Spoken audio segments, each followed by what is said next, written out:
Hindi nawawala sa iba sa atin ng pangarap na maiahon sa kahirapan ng kanilang pamilya. Sila ang mga taong hindi lang sarili ang iniisip kundi maging ang mga mahal nila sa buhay. May iba na pinagpapala na natutupad kaagad ang ganitong pangarap. Ngunit may iba na tila isang mahirap na pagsubok ang pinagdadaanan bago makuha ang katuparan ng kanilang mga pangarap. Kaya naman ang iba ay kahit na anong trabaho basta marangal ay pinapasok. Ngunit paano kung ang trabahong inakala mong makakatulong sa iyong pamilya ay ang magiging dahilan pala para makaranas ka ng isang bagay na mahirap ipaliwanag? Dear Papa Dudut, magandang araw sa inyo at gusto kong ipaalam sa inyo na isa ako sa mga napakaraming tao na palaging nakikinig sa mga kwentong binabasa mo sa iyong programa. Ako nga pala si Gabriela at sumulat po ako sa inyo para ibahagi ang aking kwento ng katatakutan. Ako po ay 30 years old na at nagmula sa isang mahirap na pamilya. Bakit ko ba nasabi na mahirap ang aking pamilya noon? Noong bata kasi kami ay hindi kami naibibili ng mga bagong laruan. Magkakaroon lang kami ng laruan kapag merong kaming napulot sa basurahan. Nangangalakal lang tatay ko at kung minsan ay nag-e-extra na karpentero. Habang ang nanay ko ay kilalang labandera sa aming lugar. 5 kaming magkakapatid, Papa Dudut. Pangatlo ako at lahat kami ay puro high school graduate. Wala po sa amin ang nakatungtong ng kolehiyo dahil hindi na kaya ng mga magulang namin ang pag-aralin pa kami. Talagang high school lang ang kaya nila. Kaya pagkatapos ng high school at pwede na kaming magtrabaho, ay nagtatrabaho na. Yun nga lang, yung 2 babae na nauna sa akin ay nabuntis parehas at nag-asawa na, kaya hindi na nila nagawang makatulong sa aming pamilya. Hindi naman ako nagdadamdam sa nanay at tatay ko kung hindi nila kami pinag-aral hanggang college dahil naiintindihan ko naman ang sitwasyon namin. Mataas ang pangarap ko para sa aking pamilya. Sa nakikita ko noong sitwasyon namin, na wala kaming makain, Papa Dudut, o kaya ay nag-uulam kami ng tigpipisong chichirya, ay talagang sinabi ko sa sarili ko na dapat ay taasan ko ang aking pangarap. Hindi pwedeng habang buhay kaming mahirap. Ipinangako ko rin sa sarili ko na hindi ako gagaya sa 2 kong kapatid na babae na nabuntis at nag-asawa. Pero syempre hindi lang dapat puro pangarap. Dapat ay meron ding kasamang gawa, Papa Dudut. Pero dahil sa hindi ako nakapag-college, ay mga trabahong may hindi kalakihan na sahod ang aking nakukuha. Naging dishwasher ako sa isang restaurant, crew sa isang kilalang fast food restaurant, factory worker at cashier sa isang tindahan ng tsinelas. Baka pala isipin ng iba na kaya ako papalit-palit ng trabaho ay dahil sa hindi ko pinagbubutihan sa aking trabaho. Ay hindi ganon ang dahilan, Papa Dudut. Noong panahon kasing yon ay may endo pa. Halos lahat ng mga trabahong yon ay 6 na buwan lang ang itinatagal ko. Naisipan ko rin na mag-abroad. Ang problema ko lang ay pera na pang-asikaso ng mga requirements, pati pamasahe sa paglalakad ng mga kailangan. Imbis na ilan ko ang kinikita ko sa ganon ay ibibili ko na lang ng bigas at pang-ulam namin o kaya ay pambayad sa kuryente. Kahit parang wala ng pag-asa na makaahon kami sa kahirapan, ay hindi ako nawawala ng pag-asa, Papa Dudut. Malakas talagang paniniwala ko na may magandang plano ang Panginoong Diyos para sa aking pamilya. Hanggang sa isang araw ay bumalik sa lugar namin ang kaibigan at dati kong kaklase na si Charmaine. Nang makagraduate kami ng high school ay umalis siya sa lugar namin at nagtrabaho bilang isang kasambahay sa Maynila. Pinuntahan ako ni Charmaine sa bahay at nagkumustahan kami. Nainggit ako sa kanya kasi meron siyang cellphone at maganda ang damit niya. Ipinagmalaki niya na katasyon ang pagiging kasambahay niya.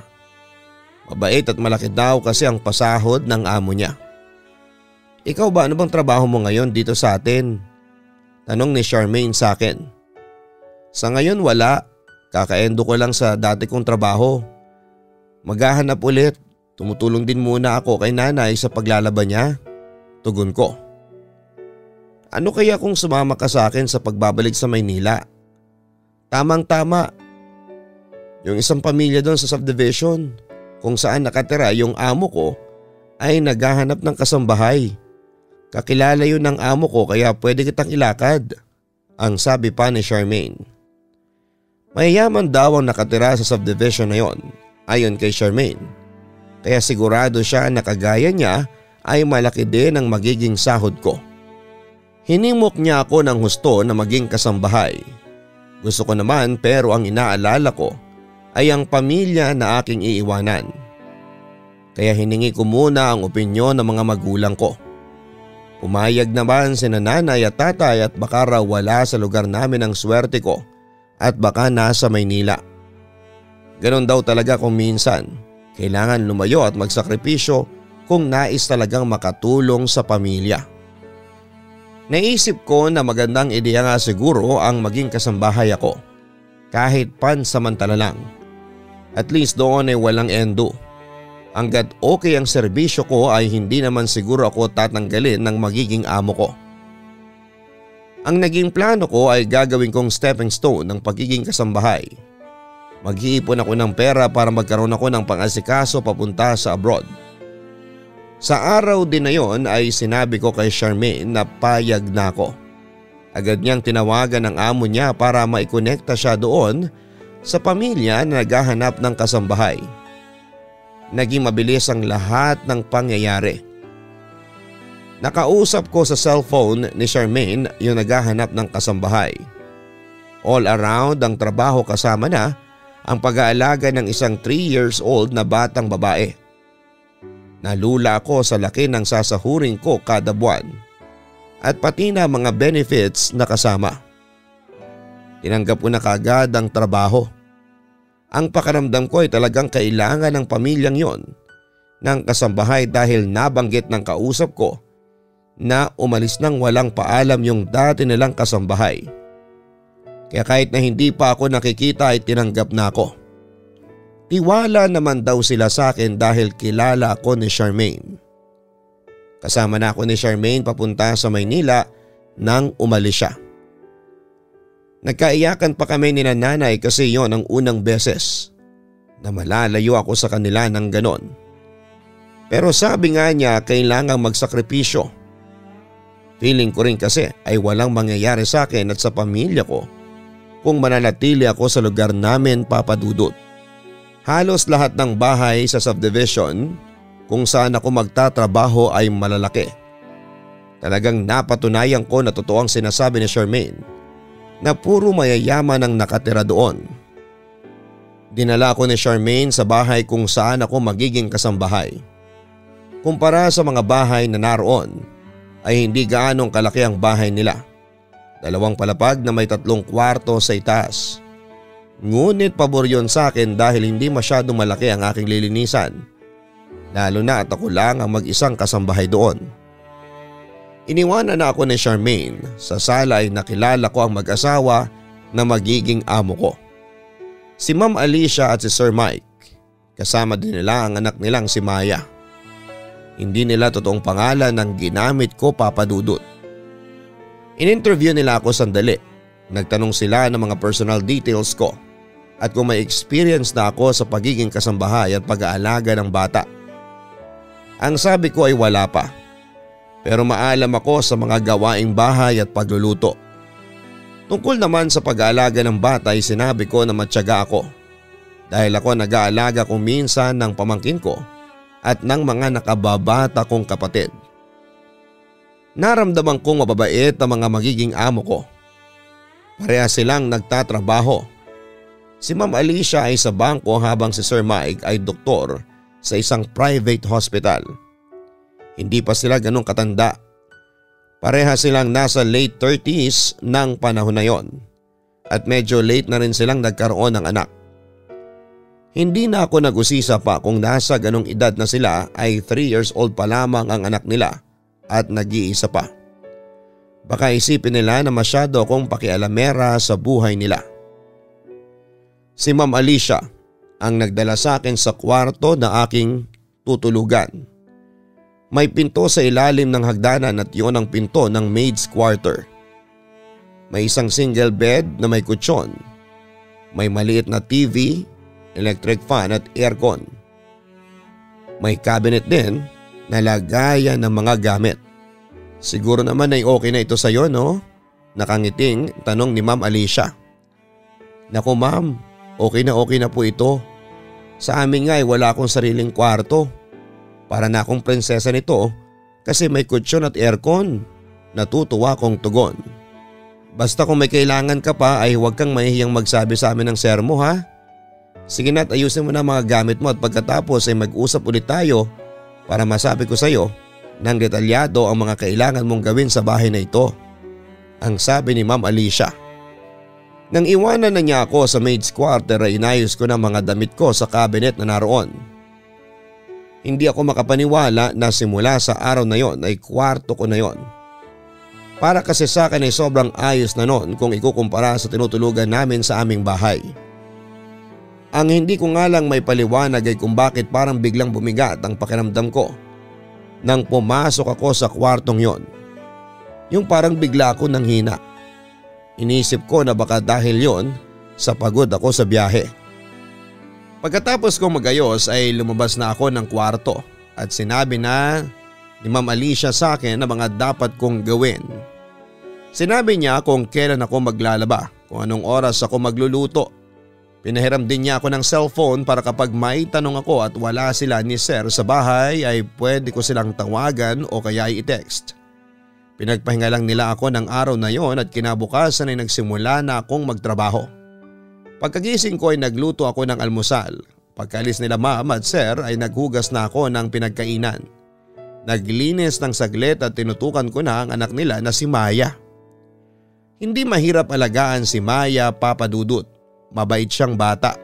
Hindi masyadong malikot basta bigyan ko lang ng laruan ay tumitigil na siya sa pagtakbo-takbo.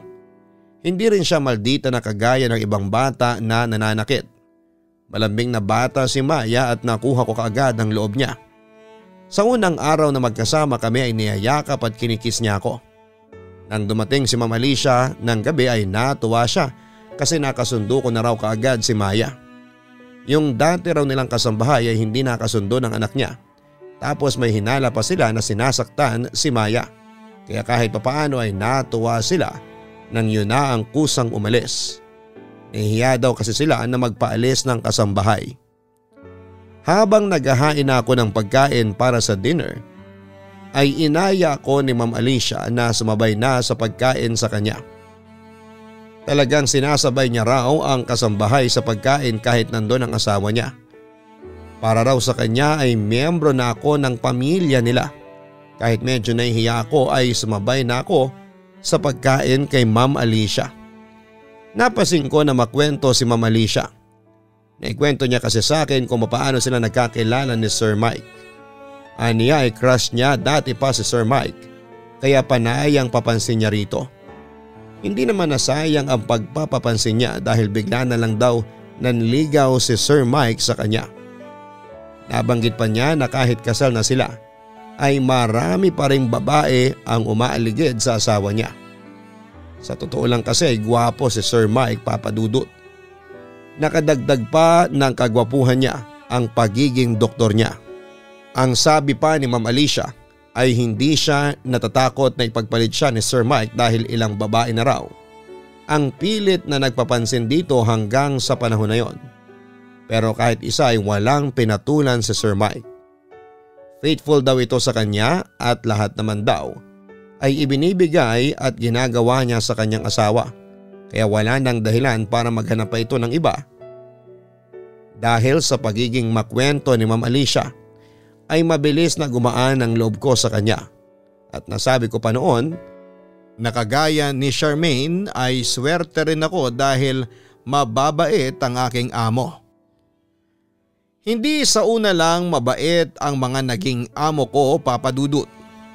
Nakaisang buwan na ako sa kanila pero maayos pa rin ang pagtrato nila sa akin.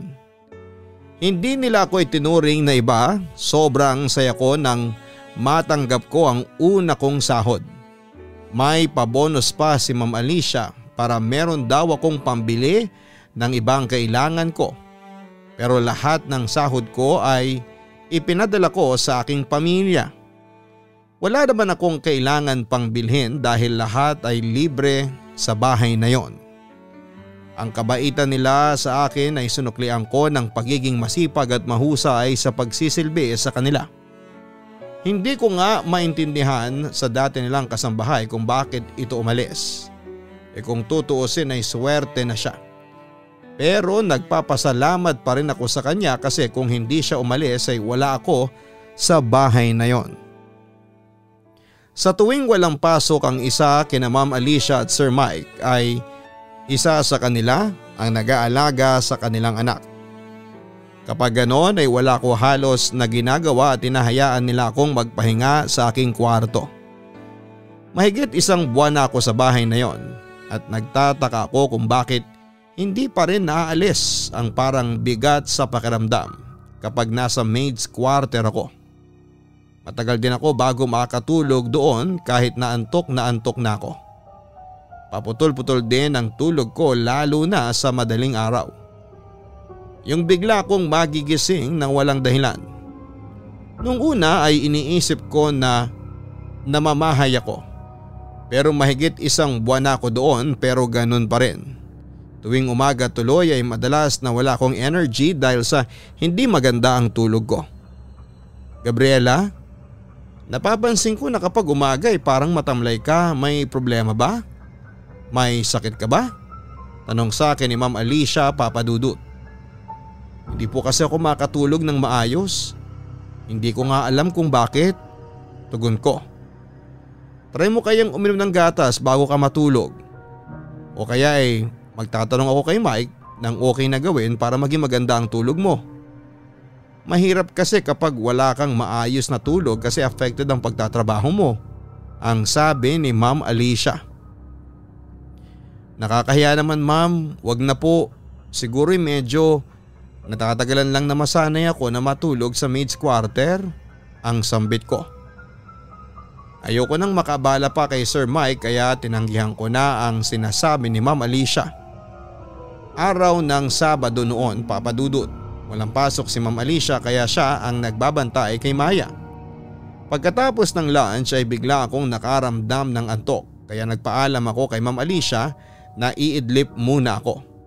Pinayagan niya ako kasi wala naman akong gagawin. Hindi ko alam kung bakit ng araw na yon ay madali akong nakatulog. Siguro'y dahil sa busog ako tapos ay inaantok din talaga ako.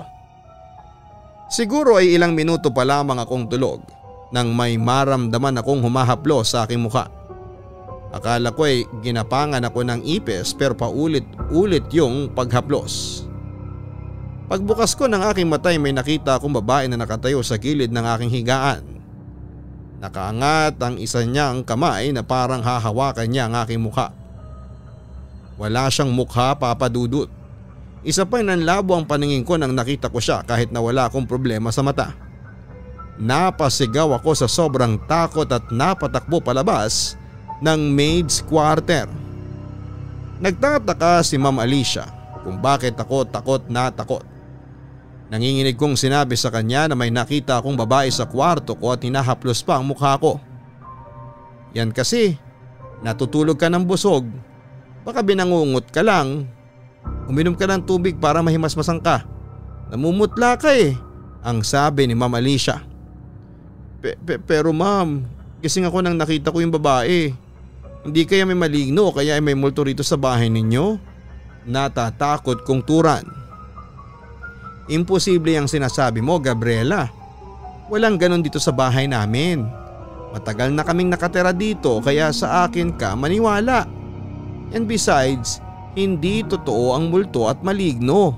Katang isip lamang yan, ang wika niya sa akin. Hindi na lamang ako nakipagtalo sa aking amo na babae, Papa Dudut. Pero hindi niya ako nakumbinsi na gawa lamang ng aking imahinasyon ang babaeng nakita ko. Sigurado ako sa aking nakita at hindi yon guni-guni lamang o kung ano. Bilang lumaki ako sa probinsya ay naniniwala talaga ako sa mga multo at elemento sa ating paligid. Mas lalo tuloy akong hindi nakatulog ng maayos nang dahil sa nakita kong babae. Lalo na sa gabi. Palagi akong kinakabahan na baka magpakita ulit sa akin yung babae. Kaya naman kahit na hindi ako sanay ay palagi nang bukas ang ilaw kapag natutulog ako sa gabi. Hindi pa rin naayos ang pagtulog ko sa maid's quarter at kahit na ilang buwan na ako roon ay palagi pa rin akong nagigising tuwing madaling araw. Kung minsan pa nga kapag nagigising ako ay may pakiramdam ako na may nakatingin sa akin kahit ako lamang mag-isa sa kwarto. Isa pa ay hindi ko makakalimutan na experience ko sa maid's quarter ay nang mapanaginipan ko ang babae na umiiyak. Naroon siya sa maid's quarter at nakaupo sa kama. Duguan ang mga kamay niya, nakayuko siya kaya hindi ko nakita ang mukha niya, Papa Dudut. Tapos yung klase ng iyak niya ay para bang namatayan siya ng mahal sa buhay. Malakas ang hagulhol niya. Nang magising ako ay kinilabutan ako kasi nagkaroon ako ng hinala na baka yung babaeng nakita ko ay yung nasa aking panaginip ay iisa.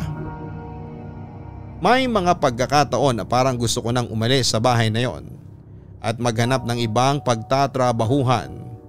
Hindi ko na kasi alam kung kaya ko pang manatili doon ng mas matagal dahil po sa takot. Ngunit kapag naiisip ko ang sweldo ko at ang kabaitan ng aking mga amo ay umaatras ako sa bala kong umalis, Papa Dudut.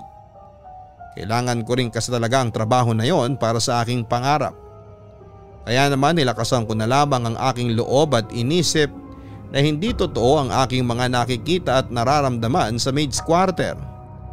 Isiniksik ko sa utak ko na gawa ng pagod ko kaya ko iyon nararanasan. Napansin ko rin na tanging sa maid's quarter lamang ako nakakaranas ng kababalaghan. Kapag naman nasa ibang parte ako ng bahay ay wala akong kakaibang nararamdaman at hindi rin mabigat ang aking pakiramdam. Tanging sa maid's quarter lamang ako ganon, Papa Dudut. Mas pinili ko na rin na huwag magkwento kina Ma'am Alicia ng mga kababalaghan na nai-experience ko simula noong hindi siya naniwala sa akin. Baka kasi magalit sila sa akin kapag palagi kong kinekwento ang ganon. Baka isipin nila na sinungaling ako at gumagawa ako ng kwento lalo na't ang sabi ni Ma'am Alicia ay wala naman silang nararamdamang kakaiba sa bahay nila.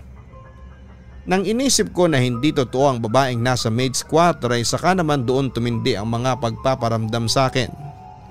Para bang gustong patunayan sa akin ng babae na totoo siya.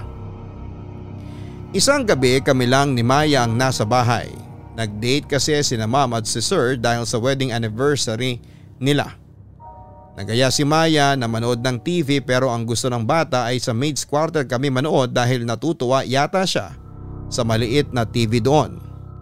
Pinagbigyan ko si Maya sa gusto niya. Saka mas okay na doon kami sa kwarto ko para makahiga ako. Komportable kasi kapag ganon. Habang nasa kama kami ni Maya ay nakatuto kaming parehas sa aming pinapanood ay napansin ko na hindi na sa TV nakatingin yung bata. Nakatingin siya sa isang sulok ng maid's quarter kung saan ay naroon ang cabinet.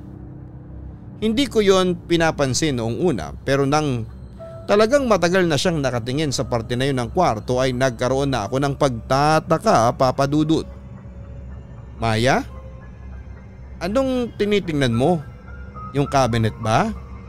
Siguro akala mo may toys doon oh. Walang toys dyan, ang sabi ko sa bata. Umiling si Maya.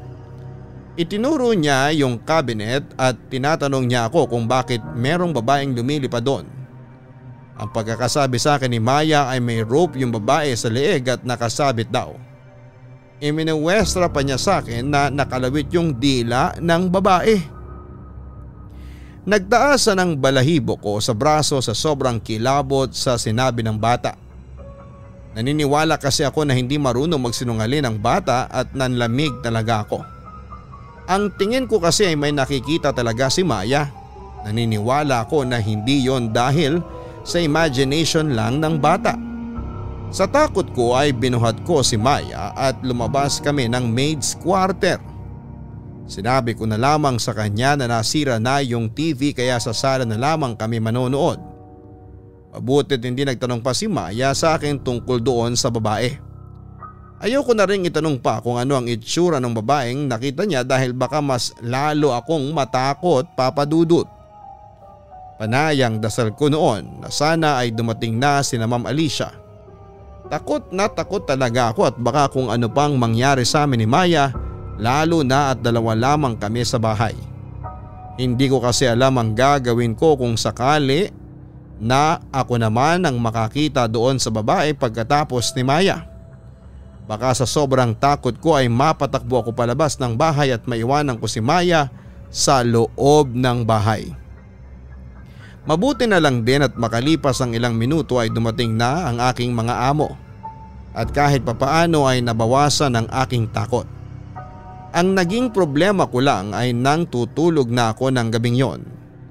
Hindi na naman naging maayos ang tulog ko dahil sa sobrang takot. Nang gabing yon ay nagsimula na akong makarinig ng parang babaeng umiiyak sa maid's quarter. Hindi naman malakas at parang sumasama lang sa hangin yung iyak pero grabe pa rin ang takot na dulot noon sa akin. Hindi ko alam kung saan ang gagaling ang iyak. Kahit takpan ko ang tenga ko ng unan ay naririnig ko pa rin yon. Pakiramdam ko ay nasa loob ng ulo ko yung pag-iyak na aking naririnig ng gabing yon, Papa Dudut. Halos masiraan na ako ng katinuan ng gabing yon. At hindi ko alam ang aking gagawin. Tulog na si Ma'am Alicia ng oras na yon kaya ayaw ko silang istorbohin para sabihin na may naririnig akong umiiyak na babae. Paniguradong hindi sila maniniwala sa akin at baka ikagalit pa nila kapag inistorbo ko sila. Kaya ang ginawa ko ay nagtiis ako sa takot. Nagdasal ako hanggang sa mawala na ang pag-iyak. Hindi ko makakalimutan ang gabing yon at kinabukasan ay parang wala ako sa sarili. Nakatulala ako habang kasalo ko sa almusal ang aking mga amo at si Maya. May problema ka ba, Gabriela? Kanina ka pang nakatulala dyan. Hindi mo ginagalaw ang food mo. May sakit ka ba? Baka may nararamdaman ka pero hindi ka nagsasabi sa amin, ha? Ang sabi sa akin ni Sir Mike. Wala po, sir. May iniisip lang po ako. Yung nanay ko po kasi may sakit. Nagwo-worry po ako sa kanya pag sisinungaling ko. Kailangan ba niyang dalhin sa ospital? Wala ka bang pera? Pwede kang mag-advance kung gusto mo, ang sabi ni Ma'am Alicia. Naku ma'am, hindi na po kailangan. Nakapagpadala na po ako sa kanila kahapon nung nag-grocery ako. Hindi naman po siya kailangan dalhin sa ospital. Patuloy kong pagsisinungaling. Kapag may problema ka, huwag kang mahihiyang magsabi sa amin. Mahirap kasi yung may problema ka tapos kinikimkim mo. Pwede mo kaming hinga ng advice ng Sir Mike mo. Ang nakangiting wika pa ni Ma'am Alicia. Maraming salamat po sa inyo. Sige po, kapag meron po akong problema ay hindi po ako magdadalawang isip na sabihin sa inyo, tugon ko. Hindi ko naman masabi sa kanila ang totoong gumugulo sa isipan ko, Papa Dudut. Wala akong magawa kundi ang solohin ang lahat. Kahit sa pamilya ko ay hindi ko sinasabi ang mga nangyayari sa akin dahil alam kong mag-worry lamang sila sa akin. Mabait nga ang mga naging amo ko pero minalas naman ako sa kwartong tinutulugan ko dahil doon sa babaeng naroon na talagang nagbibigay palagi sa akin ng takot. Halos gabi-gabi kong naririnig ang iyak ng babae sa maid's quarter. Kung minsan ay dalawang magkakasunod na gabi pa nga. Hindi ko magawang masanay sa iyak na yon. Hanggang isang madaling araw ay muli kong narinig yung pag-iyak pero medyo mas malakas ng pagkakataon na yon. Talagang hindi ko na kinaya at mas pinili ko na lamang na lumabas ng maid's quarter at sa sofa sa sala ko humiga para matulog. Doon ay hindi ko na narinig yung iyak ng babae. Kinabukasan ng umaga ay ginising ako ni Ma'am Alicia sa sofa. Dahil sa hindi kaagad ako nakabalik sa pagtulog nang magising ako ay late na ako nagising. Mabuti na lamang at walang pasok noon si Ma'am Alicia kaya hindi ako obligadong gumising ng sobrang maaga para magluto ng almusal. Takang-taka si Ma'am Alicia kung bakit ako sa sofa natulog gayong may sarili naman akong kwarto. Ang sabi ko na lamang ay mas gusto ko ang temperatura sa sala ng gabing yon kesa sa aking kwarto. Aniya kaya nga raw meron akong aircon doon ay para kung hindi kaya ng electric fan na malamigan ako ay pwede ko yung gamitin. Sinabi ko na lamang na masyado akong nalalamigan sa aircon dahil hindi ako sanay. Sa tingin ko ay naniwala naman si Ma'am Alicia sa mga sinabi ko dahil hindi na siya nag-usisa pa ng husto sa akin. Nang araw na yon ay inabala ko ang aking sarili sa paglilinis ng maid's quarter. Pag-angat ko ng kutsyon ay may nakita kong wallet na medyo mahaba. Pinuksan ko yon at may laman yung mga ID at picture ng isang babae na siguro ay nasa 40s. Tinanong ko kay Ma'am Alicia kung kanino ang wallet na yon. Pagkakita niya ng laman ng wallet ay sinabi niya na yon ay sa dati nilang kasambahay na si Cora. Mukhang naiwanan daw siguro. Aniya itago ko lang o kung gusto ko ay pwede kong itapon. Pinili kong itago yung wallet kasi baka biglang balikan ng may-ari. Ilang gabi rin na hindi ko narinig yung pag-iyak ng babae. Hindi ko na rin kinalimutan na magdasal palagi bago matulog at pagkagising. Palagi po ako nagpapasalamat sa Diyos na kahit papaano ay nagiging maayos na ang tulog ko. Ngunit hindi pa rin talaga nawala yung bigat sa pakiramdam kapag nasa maid's quarter ako. Nang panahon na yon ay buo na ang aking paniniwala na meron talagang multo ng babae sa maid's quarter. Ang pinagtataka ko lang ay kung bakit sa kwartong yun lang siya nagpaparamdam. Isa pang tanong ko ay kung bakit hindi ito nararamdaman ni Ma'am Alicia gayong silang may-ari ng bahay. Kung meron man siguro na dapat makaramdam na merong multo sa bahay nila ay ang may-ari yon at hindi ang kagaya ko na dayo lamang. Sumagi din sa isipan ko na baka naman alam talaga ni Ma'am Alicia na merong multo sa maid's quarter pero hindi nila inaamin. In denial, kumbaga. Kung gano'n ay hindi ko rin makukuha ang sagot kung bakit nila yon gagawin. Isang umaga, habang nagbabanlaw ako ng nilabhan kong damit, ay narinig ko ang pagtunog ng doorbell. Kami lang ni Maya ang nasa bahay ng araw na yon dahil parehas na may pasok sina Ma'am Alicia at Sir Mike. Nagmamadali akong lumabas para tignan kung sino ang nasa labas. Isang babae ang nasa labas ng gate at nakilala ko kaagad siya. Siya yung babaeng nasa picture sa wallet na nakuha ko sa maid's quarter. Ganun pa man ay tinanong ko pa rin siya kung sino siya at ano ang kanyang pakay. Nagpakilala siya na siya si Cora. Ikaw na pala ang bago nilang kasambahay. Nandyan ba ngayon sina Sir at Ma'am? Tanong ni Cora. Naramdaman ko sa boses niya na parang may kasamang takot ang pagsasalita nito. Wala sila eh. Bakit po pala kayo nandito?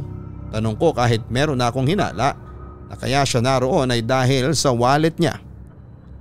May naiwan kasi akong wallet sa maid's quarter. Kukunin ko sana. Tugon ni Cora. Ay opo, nakita ko po yun. Mabuti na lang at itinabi ko. Pasok po muna kayo sa loob. Anyaya ko sa kanya. Ayokong pumasok sa loob. Ikaw na lang ang kumuha at dalhin mo sa akin dito. Matigas niyang pagtatanggi. Mas lalo kong naramdaman ang takot ni Cora.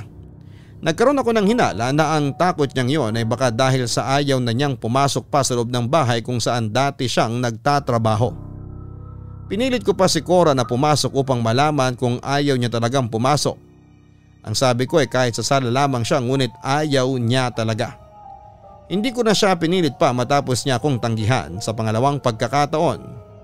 Kinuha ko na ang wallet niya at pwede ko namang iabot yon kahit na hindi nabuksan ang gate pero mas pinili kong lumabas ng mismong gate. Hindi ko muna ibinigay kay Cora ang wallet. Ate Cora, may itatanong sana ako sa inyo. Napansin ko kasi na parang takot kang pumasok sa loob. Bakit? Tanong ko. Tama ka. Takot nga akong pumasok sa bahay na yan, lalo na sa maid's quarter. Wala ka bang nararamdaman sa kwartong yon? Turan pa ni Cora. Sinabi ko kay Ate Cora yung tungkol sa babae. Medyo nabigla ako nang malaman kong parehas pala kami ng naranasan sa maid's quarter. Kagaya ko ay may nakita rin siyang babaeng walang mukha. Nakakarinig din siya ng iyak ng babae tuwing madaling araw. Ngunit mas matindi pala ang naranasan ni Ate Cora dahil may isang beses daw na nagising siya at may nakita siyang babaeng nakabigti sa kisame. May hinala siya na may babaeng nagpakamatay sa maid's quarter kaya sa kwartong yun lamang nagpaparamdam yung babae. Sinabi din ni Ate Cora na kaya siya umalis kina Ma'am Alicia ay dahil para na siyang nababaliw sa sobrang takot. Ayaw pala siyang paalisin ni na Ma'am at Sir kahit sinabi na niya na hindi na niya kaya ang takot na nararanasan niya dahil doon sa multo sa maid's quarter. Ibinigay ko ng wallet kay Ate Cora at nagmamadali siyang umalis at hindi na siya lumingon pa. Kahit papaano ay nagkaroon ng kasagutan ng ilang tanong sa aking isipan. Nagkaroon din ako ng hinala na baka hindi talaga sinasaktan ni Ate Cora si Maya. Baka sinabi lang yon ni Ma'am Alicia para meron siyang magandang dahilan sa pag-alis ni Ate Cora. Tiningnan ko ang kisame sa maid's quarter at doon ko nalaman na posible pala na may nagbigti roon dahil sa disenyo ng kisame. Nalala ko rin yung tinuro sa akin ni Maya noong nandun siya. Totoo pala talaga na may nakita si Maya na nakasabit sa kisame na babae. Ang naging tanong ko na ay kung sino ang babaeng yon, Papa Dudut. Matagal ko ding iniisip kung sino nga ba ang babae na nagpaparamdam sa maid's quarter. Hanggang sa hindi na rin ako nakatiis at nagtanong na ako kay Ma'am Alicia. Pero bago ko ito itanong sa kanya kung sino yung babae ay sinabi ko sa kanya na may naririnig akong umiiyak na babae sa maid's quarter. Kahit yung nakita ni Maya ay sinabi ko rin sa kanya. Lahat ng yon ay pikit mata kong tinanong kay Ma'am Alicia. Kahit pa may posibilidad na magalit siya sa akin. Nung una ay parang ayaw pang sabihin ni Ma'am Alicia ang totoo pero nang sabihin ko na hindi naman ako aalis, kahit malaman ko ang totoo ay doon na siya nagsabi sa akin ng lahat. Meron daw silang babaeng kasambahay dati na itatago ko na lamang sa pangalan na Mary. Kasing edad ko raw si Mary at may itsura. Dahil sa medyo matagal na si Mary sa kanila ay naisipan nila ni Sir Mike na pag-aralin si Mary. Mabait naman daw ito at masipag. Kumuha pa sila ng isang medyo may edad na kasambahay para kapag nasa school si Mary ay meron pa rin kikilos sa bahay. Simula raw nang pumasok sa school si Mary ay natuto na itong makipag-boyfriend. Ayaw pa nga raw sanang sabihin ni Mary kina Ma'am Alicia ang pagkakaroon nito ng nobyo. Kung hindi pa raw ito nakita ni Sir Mike na may kasamang lalaki sa mall ay hindi nila malalaman. Nang makita ni Sir Mike si Mary ay may pasok ito sa school kaya pinagsabihan kaagad ni Ma'am Alicia si Mary na walang problema kung makikipagnobyo ito basta huwag pababayaan ang pag-aaral. Hanggang sa napansin nila Ma'am na palaging tahimik si Mary. Hindi na ito kagaya ng dati na masayahin at mapagbiro. Mas madalas na itong nakakulong sa kwarto at naririnig pa nilang umiiyak. Ang akala raw ni Ma'am Alicia ay nag-away lamang si Mary at ang boyfriend nito, kaya ito palaging umiiyak. Hindi nila naisip na may mas malalim na pinagdadaanan si Mary. Isang araw ay umalis ang isang kasambahay ni na Ma'am Alicia para mag-grocery. Tanging si Mary lang naiwan sa bahay dahil ipinasyal ni na Ma'am at si Sir si Maya. Bigla daw silang nakatanggap ng tawag sa may edad nilang kasambahay at sinabi nito na pag-uwi nito ay nakabigti na si Mary sa maid's quarter. Ang masakla pa ay buntis pala si Mary nang magpakamatay ito. Nakita rin sa cellphone ni Mary ang palitan ng text message nito at ng nobyo nito. Nakalagay doon na ayaw panagutan ng lalaki ang ipinagbubuntis ni Mary dahil baka raw hindi ito ang totoong ama ng bata. Habang nagkikwento si Ma'am Alicia ng tungkol kay Mary ay naluluha siya. Aniya hanggang sa oras na yon ay sinisisi niya ang sarili niya kung bakit nawala si Mary. Kung hindi lang daw sana niya binaliwala ang pag-iyak noon ni Mary ay baka nalaman niya ang totoo nitong problema at natulungan sana nila ito ni Sir Mike. Sa pagkapatuloy ng kwento ni Ma'am Alicia ay sinabi niya na simula nang mamatay si Mary ay palagi na itong nagpaparamdam sa isa pa nilang kasambahay. Hanggang sa nag-resign na ito dahil hindi na kinaya ang takot. Si Cora na ang sumunod na kasambahay nila at hindi nila sinabi rito na merong nagpakamatay sa maid's quarter. Baka kasi hindi na ito tumuloy sa pagiging kasambahay nila kapag nalaman nito yon. Iniisip nila na hindi naman malalaman ni Cora ang lahat pero pati rito ay nagparamdam si Mary. Ganon din daw ang reason nila kung bakit hindi nila sinasabi sa akin. Umaasa na lamang sila na hindi magpaparamdam sa akin si Mary pero nabigo sila dahil hindi lang basta nagpaparamdam sa akin si Mary kundi nagpapakita pa nga. Nakiusap si Ma'am Alicia sa akin na sana'y huwag akong umalis sa kabila ng mga nalaman ko. Humingi rin siya ng sorry sa akin dahil hindi sila nagsabi ng totoo. Ngunit totoo na wala silang nararamdaman na kakaiba sa bahay nila. Kahit kailan ay hindi daw nagparamdam si Mary sa kanilang mag-asawa at wala silang ideya kung bakit sa mga nagiging kasambahay lamang nila nagpaparamdam si Mary. Naging mahirap para sa akin na manatili sa bahay na yon, Papa Dudut. Pero dahil sa nangako ako kay Ma'am Alicia na hindi ako aalis basta sabihin niya ang katotohanan ay pinili ko magpatuloy sa aking pagtatrabaho. Sa maid's quarter pa rin po ako natutulog noong una pero nang sabihin ko na parang hindi ko na kaya ang pagpaparamdam ni Mary ay agad nilang pinabless ang maid's quarter. Nagamit nila sa akin ang isang kwarto sa itaas at sinarado na ng tuluyan ng maid's quarter. Ginawa na lamang yung storage room. Simula nang lumipat na ako sa kwarto sa itaas ay nakakatulog na po ako ng maayos. Wala na ang mabigat na pakiramdam at hindi na ako nagigising sa madaling araw.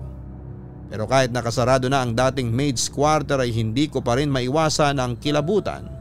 Sa tuwing napapatingin ako sa pinto noon at naiisip ko na may babaeng nagpakamatay sa loob ng silid na yon. Ilang taon po akong naging kasambahay kina Ma'am Alicia, Papa Dudut. Nang makaipon na ako ng pera ay nagpaalam na ako sa kanila upang gawin ang gusto ko nang gawin ng pagtatrabaho sa ibang bansa. Naging caregiver ako sa Israel at doon ay may nakilala akong Canadian, si Michael. Medyo may edad na si Michael at nakipag-date siya sa akin hanggang sa maging kami na. Nang umuwi ako sa Pilipinas ay kasama ko na po siya. Kasal na kami nang umuwi kami, Papa Dudut. Tinulungan ako ni Michael na maging maginhawang buhay ng aking pamilya at napakasaya ko kasi kahit papaano ay nagkaroon ng katuparan ng aking pangarap na maiahon sa kahirapan ang aking pamilya. Dito ko na po tinatapos ang aking sulat, Papa Dudut. Sana ay patuloy tayong pagpalain ng ating mahal na Panginoon. Sincerely yours, Gabriela. Marami sa atin ay may problemang pinagdadaanan. Ang iba ay tinatago ang paghihirap ng kalooban sa pamamagitan ng pagngiti at pagtawa. Kaya kung napansin natin ang isang tao ay nangangailangan ng makakausap ay huwag nating ipagdamot sa kanila ang kaunting oras natin upang makinig. Madalas ay isang taong makikinig lamang ang kailangan nila at malaki ang tsansang may buhay kang masasagip sa pamamagitan ng iyong pakikinig at pagdamay sa problema ng ibang tao. At para naman sa kagaya ni Gabriela na patuloy na nangangarap para sa kanyang pamilya ay huwag kayong titigil sa pagkilos hanggang ang inyong pangarap ay magkaroon ng katuparan. Samahan niyo lamang ng sipag, tiyaga, lakas ng loob at syempre ng pagdarasal. Hanggang sa muli, ako po si Papa Dudut. Huwag kalimutan na mag-like, share and subscribe. Maraming salamat po sa inyong lahat. Ang buhay ay mahiwaga,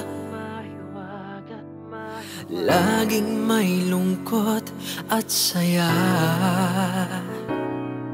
Sa Papa Dudut Stories, laging may karamay ka.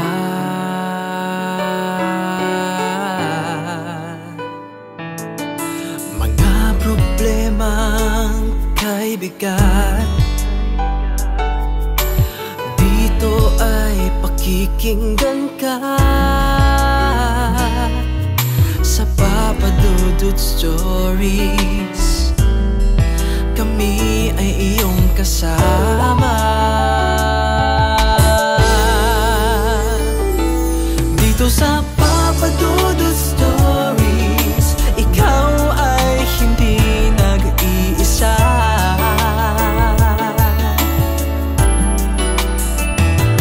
Dito sa Papa Dudut Stories may nagmamahal sa'yo. Papa Dudut Stories, Papa Dudut Stories.